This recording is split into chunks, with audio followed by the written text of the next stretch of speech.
하나님의 말씀 같이 보겠습니다. 창세기 46장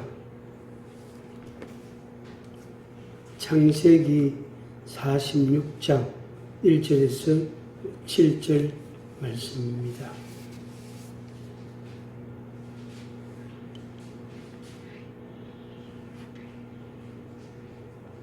창세기 46장 1절에서 7절 다 같이 읽겠습니다. 이스라엘이 모든 소유를 이끌고 떠나 베엘세바에 이르러 그의 아버지 이삭의 하나님께 희생 제사를 드리니 그 밤에 하나님이 이상 중에 이스라엘에게 나타나 이르시되 야곱아 야곱아 하시는지라. 야곱이 이르되 내가 여기 있나이다 하매 하나님이 이르시되 나는 하나님이라. 내 아버지의 하나님이니 애굽으로 내려가기를 두려워하지 말라. 내가 거기서 너로 큰 민족을 이루게 하리라. 내가 너와 함께 애굽으로 내려가겠고 반드시 너를 인도하여 다시 올라올 것이며 요셉이 그의 손으로 내 눈을 감기리라 하셨더라. 야곱이 베엘세바에서 떠날 새 이스라엘의 아들들이 바로가 그를 태우려고 보낸 수레에 자기들의 아버지 야곱과 자기들의 처자들을 태우고 그들의 가축과 가나안 땅에서 얻은 재물을 이끌었으며 야곱과 그의 자손들이 다 함께 애굽으로 갔더라. 이에 이와 같이 야곱이 그 아들들과 손자들과 딸들과 손녀들 곧 그의 모든 자손을 데리고 애굽으로 갔더라. 아멘. 하나님의 언약이 여러분의 인생을 좌우하는 그런 삶이 되기를 축복합니다. 사람은 말 그대로 우리가 보통 그런 말 하잖아요. 영악하다 이런 말 하잖아요. 애들도 보면은 말하는 거나 행동하는 걸 보고 참 그 애 영악하다. 또 어른들은 그보다 좀 더 강한 이제 의미, 조금 부정적인 의미를 가진 단어를 쓰잖아요. 좀 심한 사람에게 좀 간사하구나, 간교하구나 이런 그런 단어를 우리가 평소에 거의 안 쓰지만 가끔 그런 말을 쓸 때가 있습니다. 우리 인간은 어쩔 수 없이 자기가 배우고 경험하고 자기가 터득한 그 기술이라는 것, 자기 경험이라는 것, 그 범주를 못 벗어납니다. 아무리 재주가 있고 유능한 사람이라도 그런 측면에 있어서는 인간은 똑같다. 단지 이제 지식이 다르고 경험이 다르고 기술이 좀 다르고 그리고 이제 자기보다 더 나은 혹은 자기보다 먼저 산 인생을 살아온 그런 이제 선배들이죠. 5년, 10년 혹은 20년 선배들에게 자문을 구하고 그분들이 이제 이야기를 해주면 그걸 또 자기가 받아들이고 자기 것을 수정해서 사는 그런 정도, 그 정도라고 말할 수 있겠습니다. 우리가 성경에서 그동안에 역설적 진리라는 그런 주제로 열 몇 번 말씀을 보아왔는데 결국에는 뭐냐면은 인물 이야기죠. 인물. 그 대표적인 게 아브라함, 이삭, 또 오늘 우리가 생각하는 야곱이라는 사람. 야곱, 요셉, 그 외에 다른 이제 믿음의 사람들, 또 하나님의 그 섭리 가운데 있었던 여러 사건들, 그런 것들을 중심으로 우리가 보아왔습니다만은 오늘 이제 마지막 시간인데 제목을 이렇게 정했습니다. 하나님 언약을 믿고 살은 130년. 하나님 언약 믿고 130년을 야곱이 살았다. 이런 말씀입니다. 야곱이 임종은 이제 17년 플러스 해가지고 147세에 임종을 했습니다. 그래서 마지막 17년, 아주 우리가 숫자적으로 참 재밌는 게 요셉을 잃어버린 때가 언제죠? 요셉 나이 17세잖아요. 그죠? 그런데 그 17년간 이 아버지 야곱이 아들 요셉을 그렇게 사랑을 쏟았고 사랑했는데 그 요셉이 어느 날 사라져버렸단 말이에요. 어느 날 자기 집에서, 자기 눈앞에서, 자기 생활에서, 자기 인생에서 사라져버렸단 말이에요. 그래서 죽은 줄로만 알고 살은 거죠. 얼마나 야곱이 마음이 아프고 슬펐겠어요. 그런데 그 야곱이 이제 인생 마지막 17년을 그 요셉으로부터 섬김을 받고 임종을 합니다. 그래서 숫자적으로 하나님이 어떻게 이렇게 딱 맞추었을까? 우리가 수학하는 것도 산수하는 것도 아니고 인생이라는 시간표인데 하나님이 개인의 한 사람의 인생을 이렇게 계획적으로 뜻을 따라 섭리를 갖고 인도에 가시고 역사에 가신다 하는 것을 다시 새삼 경험하게 됩니다. 17년 사랑한 그 요셉, 사랑했던 요셉을 이제 죽은 줄로만 알았는데 세월이 많이 흐른 뒤에 마지막 인생 17년을 요셉의 손에 의해서 섬김을 받고 그 다음에 요셉의 두 아들에게 축복을 했는데 그 축복을 야곱의 자기 아들의 반열에다가 올렸어요. 그러니까 손자 둘이를 아들의 반열에다가 딱 올린 거예요. 성격시킨 거예요. 이거는 이제 요셉에게 주신 하나님의 갑절의 축복이거든요. 그리고 그 요셉이 아버지의 마지막 임종을 지켰단 말이에요. 그래서 하나님이 말씀하신 그대로 요셉이 네 눈을 감기리라. 그 말씀 그대로 그렇게 되어졌습니다. 그래서 제목 그대로 하나님 언약 믿고 130년을 쭉 살아왔다. 아마 뱃속에서부터 시작해서 지금까지 오늘까지 이 창세기 46장 우리가 읽는 여기까지 야곱이 살아온 거예요.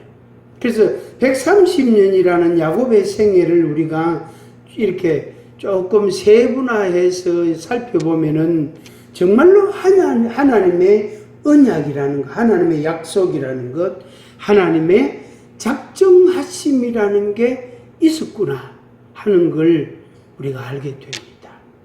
좀 더 거슬러 올라가면 야곱의 아들이 12이잖아요. 요셉의 아들, 그러니까 손자 둘이를 성격시켜서 아들의 반열에 올려놓고 그렇게 해서 12지파가 됐는데 그 12지파로 인해서 번성함, 충만함, 그게 이제 이루어집니다. 이루어지는데 그 약속을 언제 했느냐 하면은 야곱이 애굽으로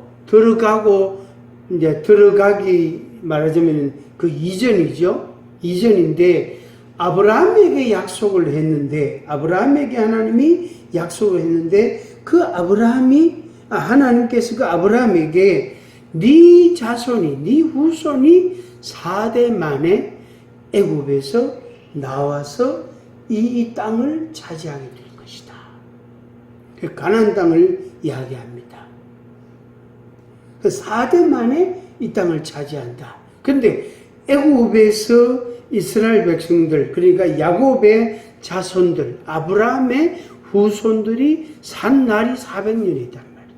거기다가 이제 플러스 30년 해가, 그러니까 그들이 그 이제 400년이라는 그 시간을 하나님이 다 채우게 하시고, 그리고 30년간은 하나님을 향한 부르짖음이에요.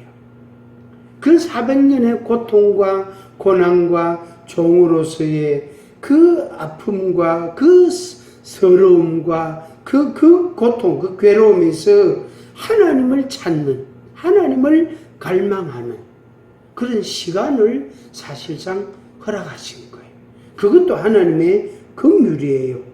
따지고 보면 그냥 바로 그냥 이끌어내시지, 가나안 땅으로 데리고 가시지, 아브라함에게 약속하신 대로 4대 만에 400년 만에 데리고 가시지, 왜 30년의 시간을 주시가지고 하나님을 찾게 하고 하나님을 갈망하게 했던가, 그런 생각도 해볼 수 있습니다. 그런데 목마른 사람이 뭐하죠? 샘파잖아요. 목마른 사람이 더운 여름에 땀 흘리고 목마른 사람이 냉수 찾습니다. 따뜻한 커피 안 찾아요. 냉수. 그래서 한여름에는 그 냉커피 있잖아요. 캔으로 된 거. 그거 그렇게 많이 마신다 그러잖아요. 특히 이제 남자들은 일하다가 땀이 뻘뻘 나면 그거요. 한 캔을 그냥 단숨에 마신다. 그래야 에너지도 보충되고 시원함도 경험하고 그러면서 또 이제 일을 하게 되고 그런다 그러는데,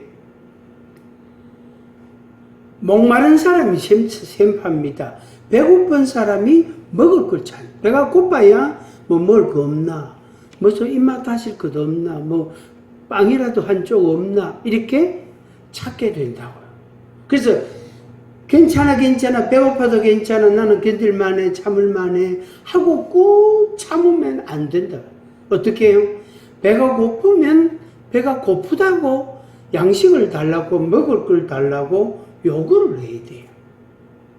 목이 마르면 목마르다고 말하고 냉수를 찾아야 돼. 물을 좀 달라고 말해야 돼.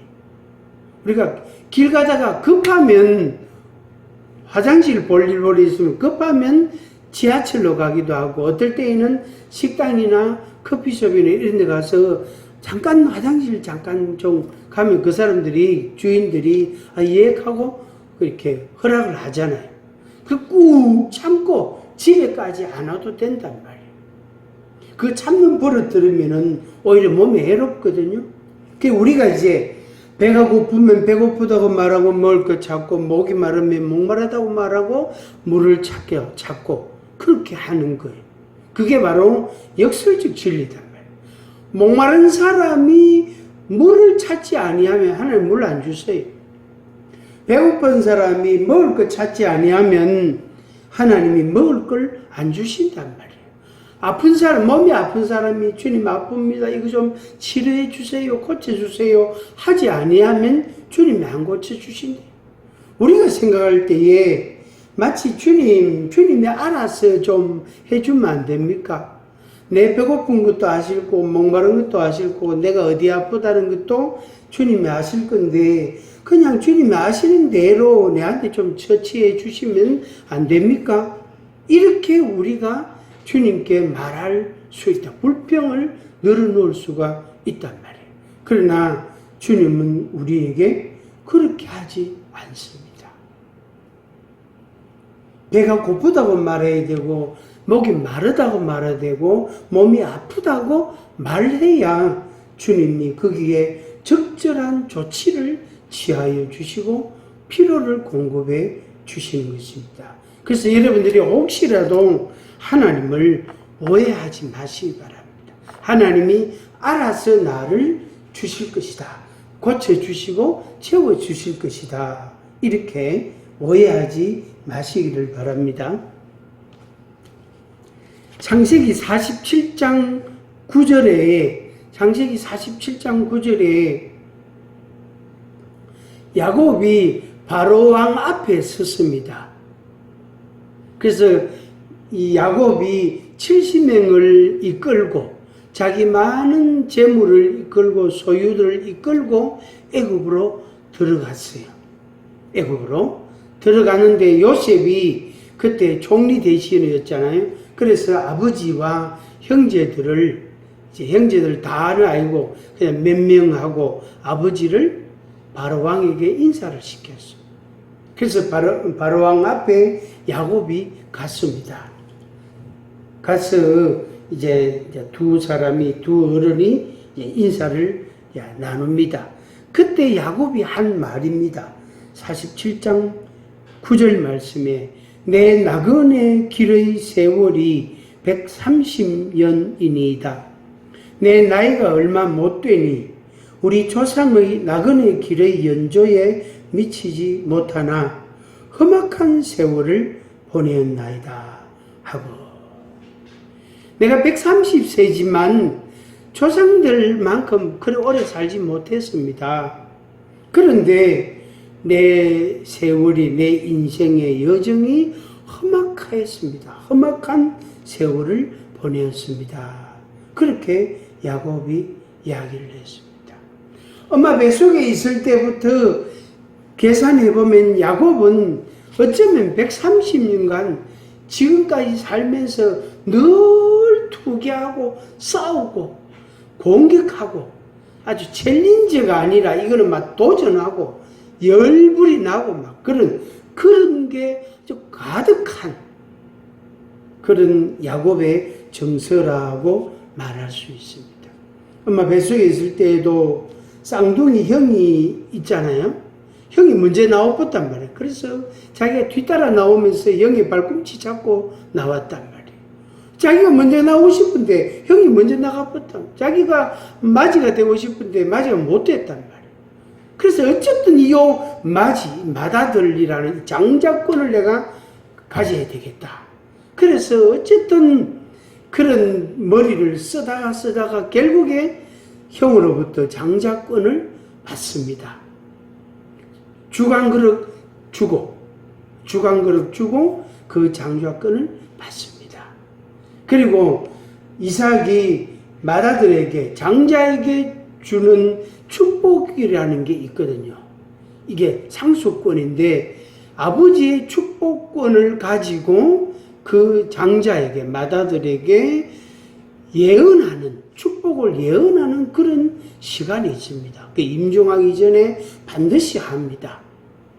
그것을 야곱이 가르쳤습니다. 거기에 어머니의 도움이 있었죠. 어머니가 그 죄값을 내가 받겠다 라고 말할 정도로 말하면서 야곱으로 하여금 그 복을 받도록, 그것을 야곱이 차지하도록 그 어머니가 그것을 도왔습니다. 그리고 이제 외삼촌 집으로 도망갔습니다. 살라고. 형이 자기를 죽이려고 그러니까 도망갔습니다. 거기서 20년 살면서 결혼도 하고 아들, 딸도 놓고 그렇게 살았어요. 그러다가 어느 날 야곱이 고향으로 돌아가야 되겠다. 내 집을 세워야 되겠다. 내가 세대주가 되고 내 가족들이, 내 재물들이 있으니까 그거를 중심으로 해서 내 가정을 세워야 되겠다 하는 그 마음으로 그 외삼촌 집을 도망 나오듯이 나왔습니다. 어쨌든 그렇게 나와서 이제 고향으로 돌아오는데 그만 세겜이라는 커다란 성 거기에 머물게 됐어요. 그러면서 끔찍한 사건을 경험하잖아요. 딸 하나밖에 없는 딸이 거기에서 성폭행을 당합니다. 그 성의 추장으로부터. 그리고 이제 심각한, 정말로 야곱의 생애에서 지금까지 생애에 있어서 그보다 더 충격적인 사건이 없을 만한 사건을 경험합니다. 그리고 또 이제 또 큰 사건을 연달아서 경험하잖아요. 자기 아들들이 칼을 들고 들어가서 그 성에 있는 남자들을 다 처단합니다. 다 죽입니다. 그리고 야곱이 모든 짐을 꾸려서 다시 자기 고향으로 돌아옵니다. 그 하나님이 확실하게, 철저하게, 완벽하게 야곱을 보호해 주셨습니다.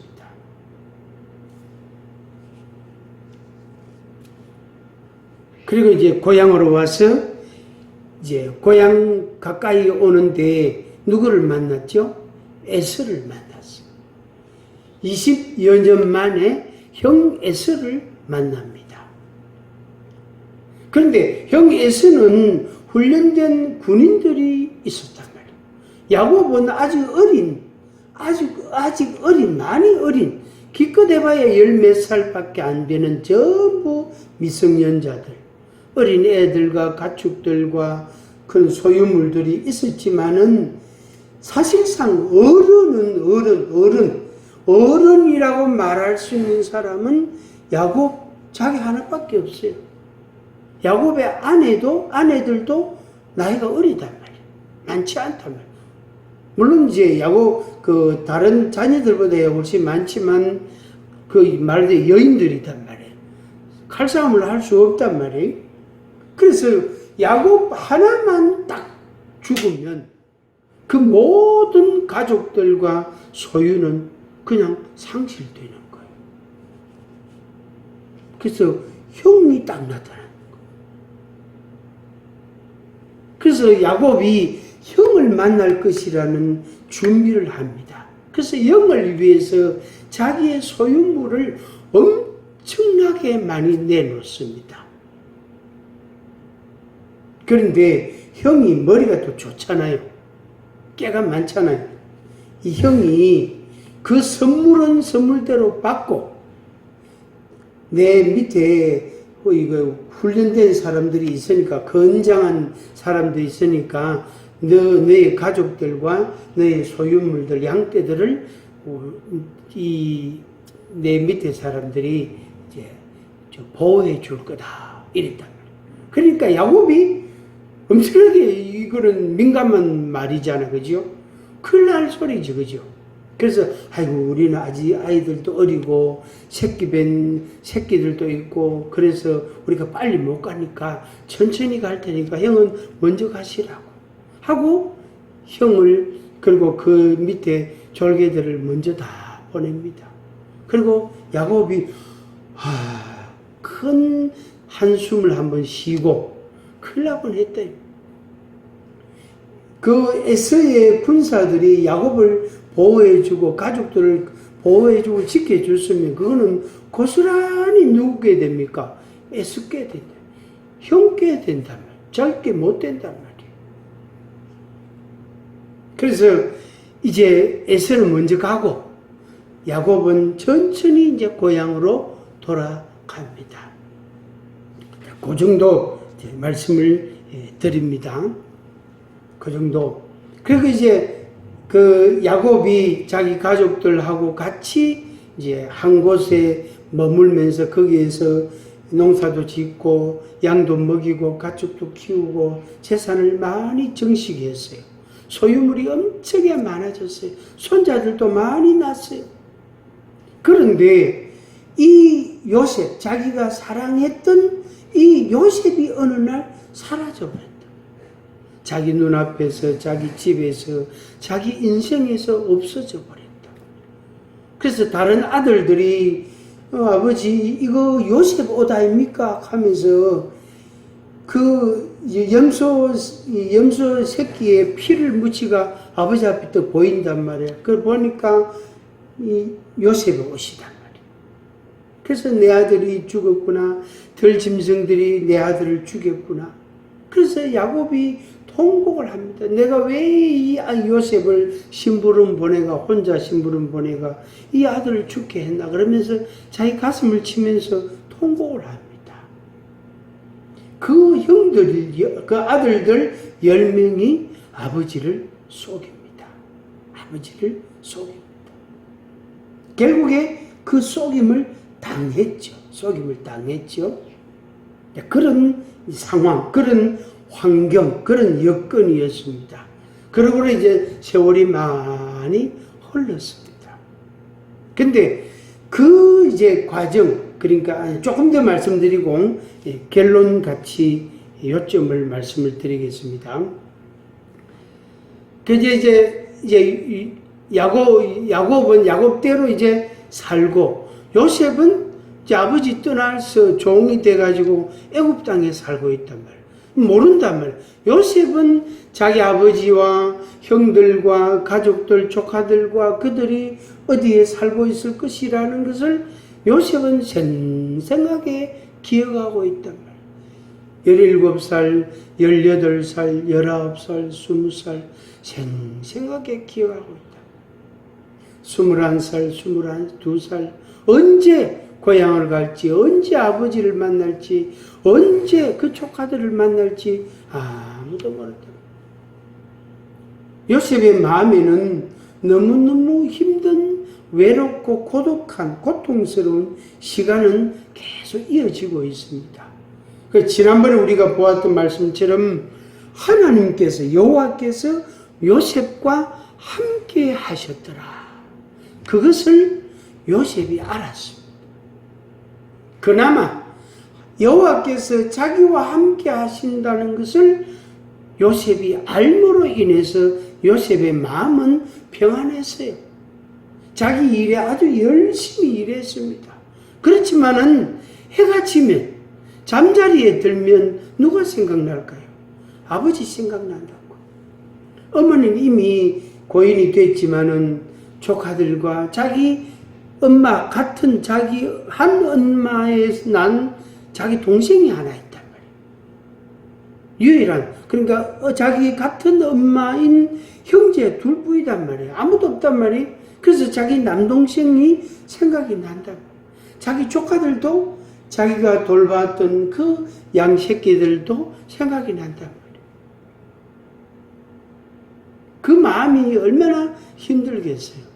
제가 이 옛날에 제가 이제 좀 지금보다 많이 젊을 때에 제가 고등학교 때 삼촌 집에서 3년 고등학교 다녔거든요. 그때 한 번씩요, 그 집에 가고 싶은 생각이 한 번씩 들었어요. 그게 뭔가 좀 속이 서러울 때, 숙모님이 뭔 말씀을 하시거나 삼촌이 무슨 말씀을 하시거나 이래 하면 그게 괜히 서러운 거예요. 그 따지고 보면 그 서러운 말이 아닌데 저를 생각해서 하신 말씀인데도 그걸 내 혼자 듣는 그 저 자신은 되게 서럽게 들리더라고요. 그래서 학교 조퇴를 하고 안 그러면 결석을 하고 집에 갔다 올까 하면서 그랬어요. 근데 그게 참 그게 서럽더라고요. 삼촌 집인데도 그렇단 말이에요. 삼촌 집인데도. 요셉은 이건 말할 것도 없죠. 종의 신분이다. 옷이 다르고 어쩌면 신발도 없이 일했을 수도 있다고. 도망을 못 가요. 그리고 애국 사람하고 가나안 사람하고 피부 색깔이 다르기 때문에 얼굴 골격이 다르기 때문에 딱 보면 표가 나요. 딱 보면 표가 난다. 그래서 도망도 못 가요. 가도 그때 금방 잡힙니다. 금방. 그래서 요셉의 하루하루가 때로는 고달프지만은 하나님이 자기와 함께 계신다는 그 은혜를, 그 사랑을 요셉이 경험하면서 그걸 확신하면서 감사하고 기뻐하고 그리고 안정된 생활을 할 수가 있었단 말이에요. 그런데 야곱의 입장에서는 요셉이 죽었다고 생각했다. 사나운 짐승이 내 아들 요셉을 죽였구나. 찢겼구나. 사나운 짐승들에게 찢겼구나. 그래서 그 옷을 어떻게 피 묻은 그 옷을 보았다. 아들들이 자기를 속였다는 생각은 진짜 누구만큼도 하지 않았단 말이에요. 그 야곱은 요셉이 죽었을 것이다 라고 생각을 하고 마음을 접었지만 실제로 야곱의 마음에는 괴로움이 있습니다. 고통이 있습니다. 그렇게 이제 그런 세월을 많이 지납니다. 어느 날 이제 흉년이 들어가지고 양식이 다 떨어져 간단 말이에요. 그래서 아들들 보고 저 소문에 저 애굽에 가면 양식이 곡식이 많다고 하는데 가서 좀 사가지고 오너라 그랬다. 그래서 이제 아들 하나하나에다가 나귀를 다 하고 거기에다가 멍에를 해서 커다란 자루를 양쪽으로 실리고, 그러면 아들 10명이면 나귀가 10마리, 큰 자루가 20개에 이제 거기에 이제 말하자면 나귀에게 짐을 지우겠죠. 20자루에 채우면은 좀 먹을 수 있겠죠. 근데 그 가족들이 70명이나 되니까 그 뭐 얼마나 많은 양식이 들겠어요. 얼마나 많이 들겠어요. 그래서 그들에게 가서 사가지고 오너라 그랬다. 그래서 이제 그들이 다녀오겠습니다 하고 갔습니다.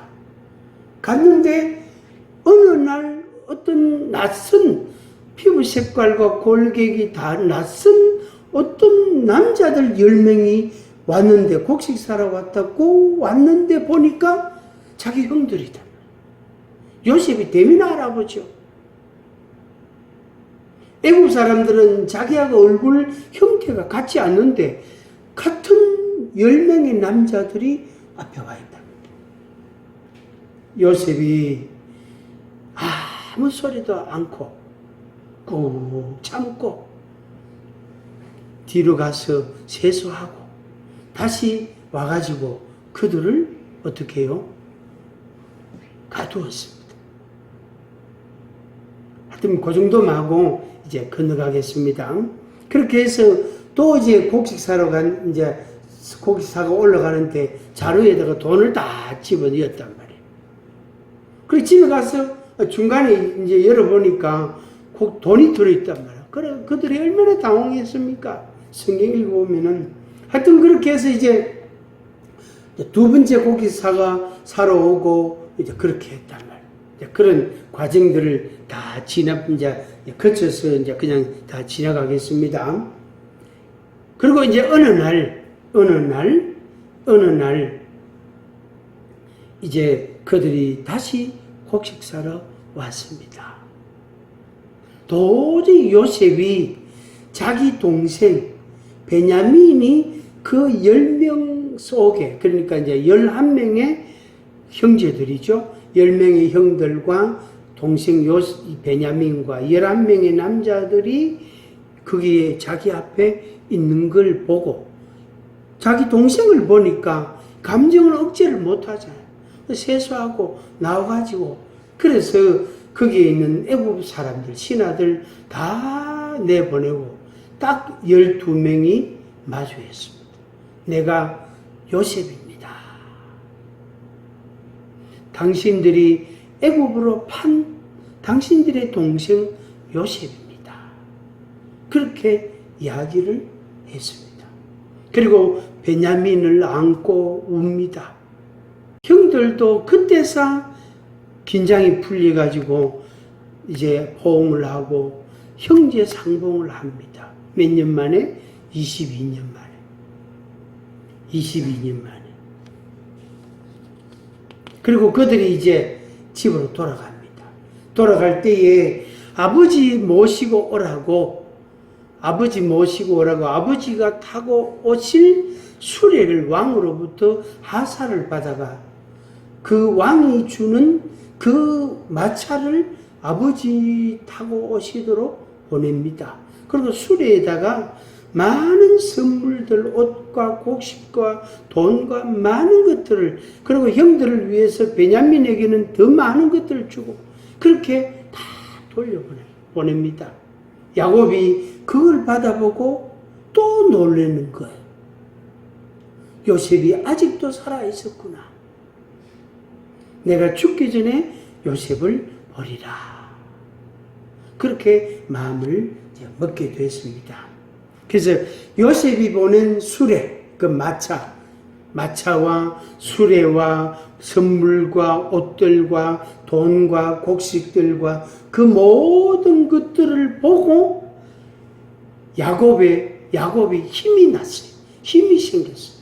그리고 이제 꿈이 생긴 거죠. 내가 요셉을 만날 것이다 하고 이제 마음을 정하고 가족들을 이제 다 이제 이야기하고 애굽으로 가자 그랬단 말이. 근데 그 과정에서 지금까지 이제 모태의 엄마 뱃속에 있을 때 그때부터 시작해서 지금까지 130년 동안 이 야곱의 생각과 지식과 경험과 환경과 상황들을 이끌어간 것이 뭐냐면은 하나님의 언약입니다.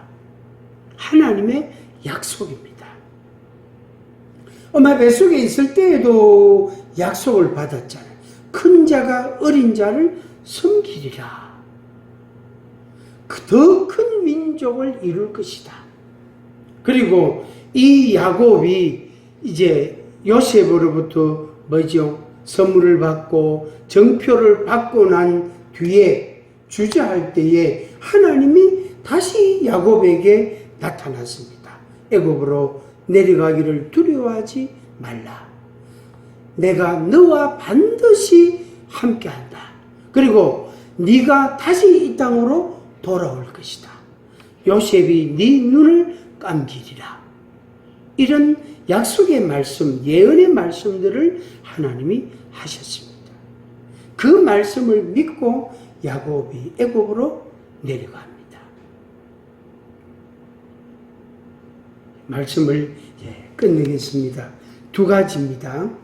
역설적 진리, 이 말씀을 보면서 사실 저도 되게 은혜를 많이 받았어요.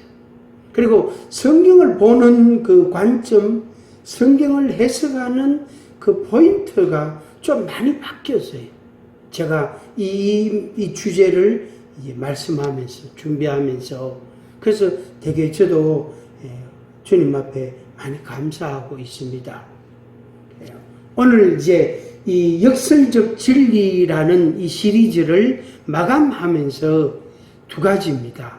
두 가지. 하나는 뭐냐면은 환경이라는 거, 환경, 여건이라는 거, 또 내 형편, 처지, 이런 또 조건이라는 거, 조건, 그런 것들. 때로는 이제 우리의 지식이나 경험이나 자기가 습득한 기술이나 또 어떤 자기의 희망이나 소망이나 그런 것들이 복합적으로 우리들의 마음 속에 있잖아요. 우리의 생각 속에 있잖아요. 그리고 그게 우리의 생활을 이끌어 가거든요.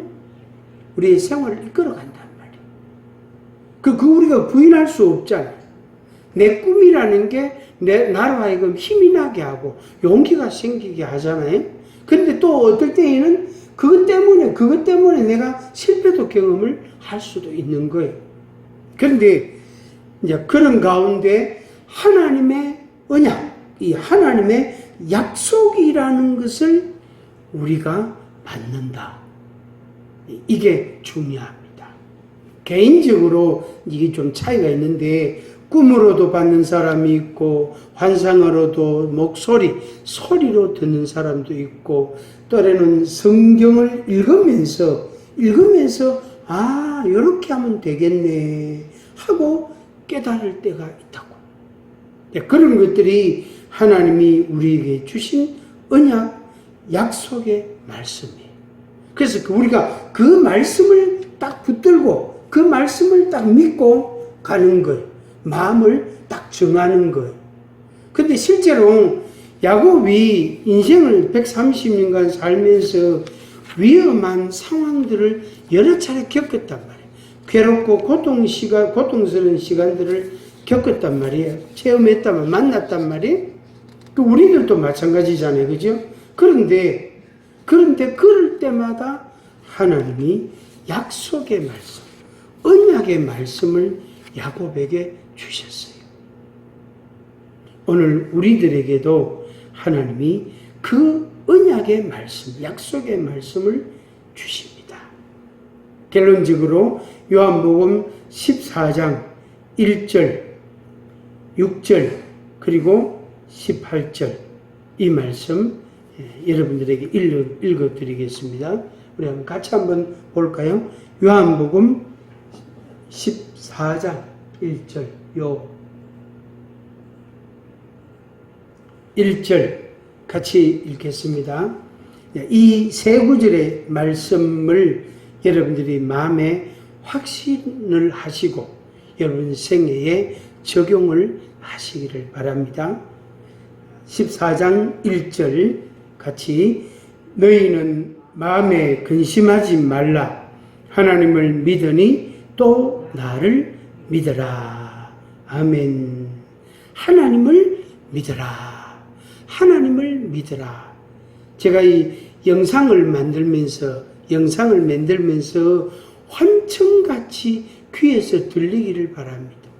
이 영상을 보는 사람이 하나님을 모르는 사람이라면 마치 환청이 들리는 것처럼 환청이 막 소음이 들리면 그게 불면증으로 이어질 수 있고 그건 되게 나쁜 거거든요. 그런데 나를 믿으라, 나를 믿으라, 나를 믿으라. 또 성경 요한복음 14장 1절을 봐라.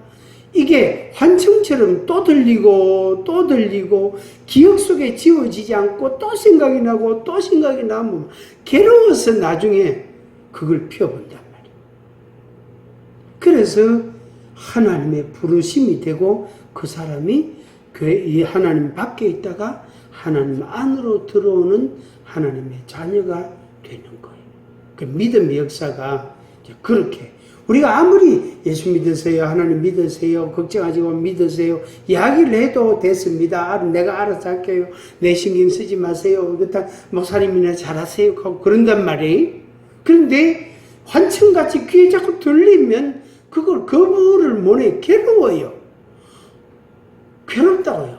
막 소음이 귀에 들리면 진짜 불면증 걸리거든요. 잠을 못 자거든요. 그 소리 때문에. 그런데 하나님의 말씀으로 나를 믿으라, 나를 믿으라. 또 생각이 납니다. 나를 믿으라. 또 생각이 나면 나를 믿으라. 그러면 그 사람이 그게 괴로워가지고 도대체 왜 나를 이렇게 괴롭히냐고, 왜 나를 이렇게 귀찮게 하느냐고. 그래서 가까운 교회를 찾고 주변에 믿는 사람을 찾아서 이런 소리가 자꾸 귀에서 들린다. 내 기억 속에 이게 남아간 내가 너무 괴롭다. 그래서 전도를 받고 믿음을 갖게 되는 겁니다. 네, 그겁니다. 그래서 이 표현은 종종 이제 이렇게 선포하듯이 합니다. 요한복음 14장 1절, 그 다음에 6절 보겠습니다. 6절. 예수께서 이르시되 내가 곧 길이요 진리요 생명이니 나로 말미암지 않고는 아버지께로 올 자가 없느니라. 아멘. 18절 내가 너희를 고아와 같이 버려두지 아니하고 너희에게로 오리라. 아멘. 내가 너희를 고아와 같이 버려두지 아니하고 너희에게로 오리라. 그래서 우리가 혼자가 아니다. 내가 혼자인 것처럼 느낄 때가 한 번씩 있거든, 가끔 있거든요. 우리가 외로움이란 이 고독이라는 걸 우리가 느낄 수 있잖아요. 그런데 이 말씀 요한복음 14장 18절 말씀, 내가 너희를 고아와 같이 버려두지 않는다. 내가 너와 함께 있다. 이 말씀을 믿으시길 바랍니다. 그리고 여러분 삶에 적용하시기를 주의 이름으로 축복합니다. 기도하겠습니다. 아버지 하나님 감사합니다. 우리를 고아와 같이 버려두지 아니하시고 우리에게로 오리라고 말씀하셨습니다. 내가 길이요 진리요 생명이라고 말씀하셨습니다. 너희는 마음에 근심하지 말라. 하나님을 믿으니 또 나를 믿으라. 그렇게 우리 주님 말씀하셨습니다. 그 말씀을 내 마음에 받아들입니다. 인정합니다. 그 말씀 따라 살기를 원합니다. 함께하여 주시옵소서. 요셉과 함께하심 같이 야곱과 함께하심 같이 야곱 생애 130년 동안 함께 하시고 약속을 주시고 언약을 주시고 그대로 그것을 이행하신 신실하신 하나님, 오늘 우리에게도 언약을 주시고 우리에게 말씀하시고 그리고 그것을 신실함으로 보이시며 행하여 주시옵소서. 우리가 이 세상 내 인생 다한 날까지 여호와를 섬기며 여호와를 경배하며 찬양하며 하나님의 약속 중심으로 우리의 인생이 이루어지게 하여 주옵소서. 예수님의 이름으로 기도하옵나이다. 아멘.